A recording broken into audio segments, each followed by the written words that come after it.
There's going to be an artifact recall coming up for Butterfly Mandolin and RNL due to the extra turn changes that are happening on 10/24.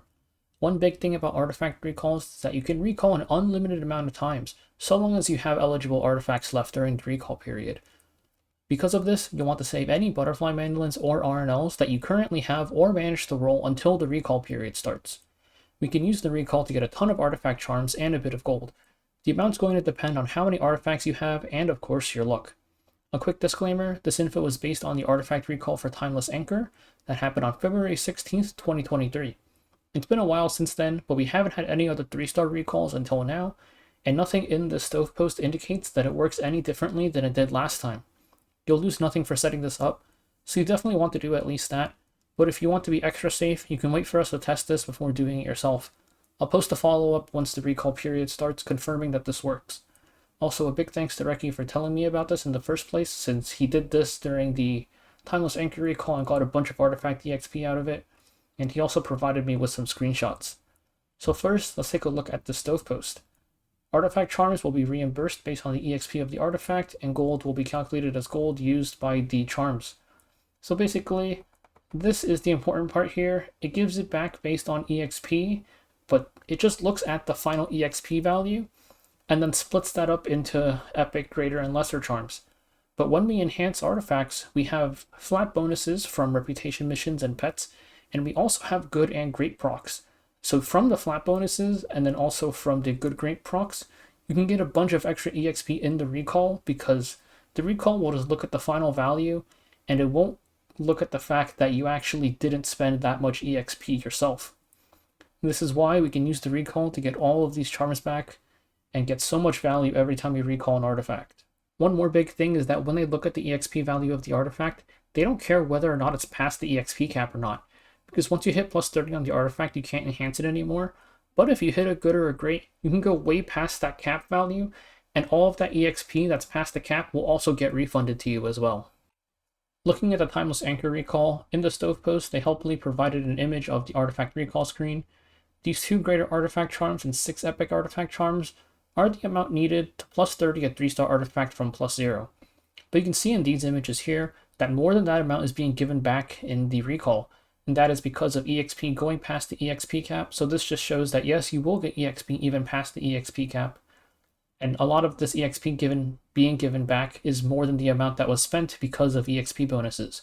We can also look at the Timeless Anchor recall here, and it says the same thing. Charms will be reimbursed based on the EXP of the artifact, and gold will be calculated as gold consumed by the used charms. So pretty much all of the requirements listed are the same for EXP being given back on the Timeless Anchor recall and the upcoming Butterfly Mandolin recall. In order to be eligible for recall, the artifact needs to have at least 1800 EXP in it. This is the value of a lesser artifact charm without any boost applied.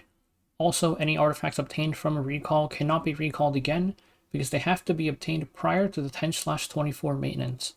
You can, however, use these already recalled copies to limit break other recall eligible copies. This is why you should keep all of your mandolins separate, so that you can maximize the amount of recalls that you're doing. I also highly recommend locking your mandolins, so you can tell which ones are recall eligible, and then the unlocked ones you can use as limit break fodder. This is also a really good time to use 1 to 2-star artifacts from friendship summons to get the 1800 EXP needed. For Mandolin, you need to be plus 3 with at least 450 EXP to be recall eligible. For RNL, you need to be plus 2 with at least 281 EXP. Now for enhancing the artifacts. Most of the value is going to come from hitting good or great, but there's 2 ways to go about doing this.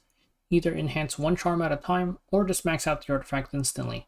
Either way, you're going to want at least 1 epic artifact charm, so make sure to start saving a couple.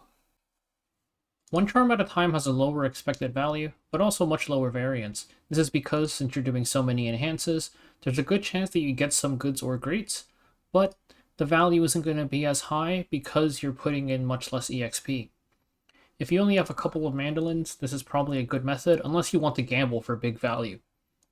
One thing is that you want to make sure that a great enhance won't plus 30 the artifact. Great enhances give 2x EXP, so just make sure that once you get to this part, that your enhances aren't going to max it out.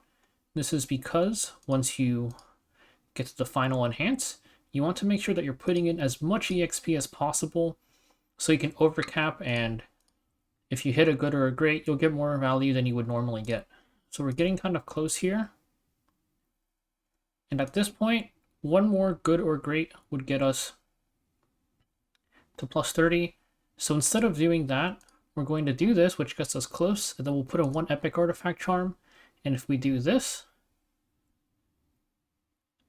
we didn't get a good or a great, but it's still fine. It's just that'll give you the chance to get the most EXP possible on that final enhance. You can use lesser, greater, or epic charms while enhancing your way up. Lower value means more enhances, which has less expected value, but less variance, and it also takes way more time.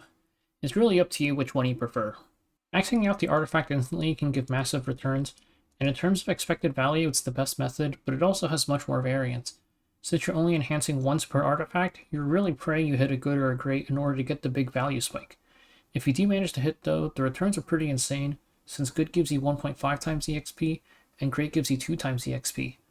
Especially since we now have 20 slots to enhance with, it's possible to plus 30 an artifact from plus 0, and this wasn't possible during the Timeless Anchor recall, so you should expect higher artifact returns than what was shown earlier.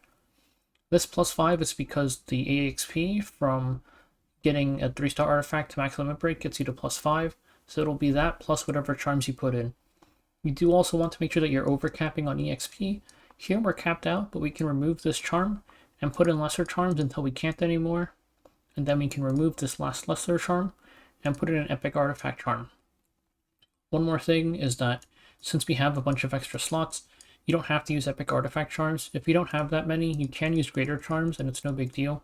Just always make sure that your last charm is an epic artifact charm to get as much EXP in there as possible. We should also take a look at the flat EXP bonuses. Reputation, under the memory chain section, has a 10% equipment enhance EXP bonus. This also applies to artifacts, since artifacts are counted as equipment. And then your pet, depending on your level and affinity, can give you a 6.6% equipment enhance EXP bonus.